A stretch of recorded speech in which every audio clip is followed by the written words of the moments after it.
we already constructed or implemented yung ating mga short to medium water sources natin, like yung pag-implement po natin or pag-construct po natin ng mga planta dito sa Laguna Lake.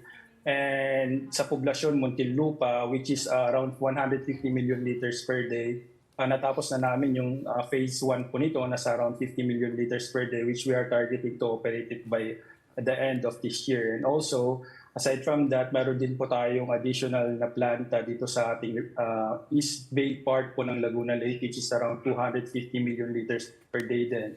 And we hopefully, we operate din po yung phase 1 nito, which is around 50 million liters per day by the end of this year. And aside from that, we are already constructing or rehabilitating din po yung mga deep wells po natin. Yung mga deep wells na to or yung groundwater are not allowed to operate by the National Water Resources Board since 2014, since nagkakaroon ng land subsidence dito sa Metro Manila.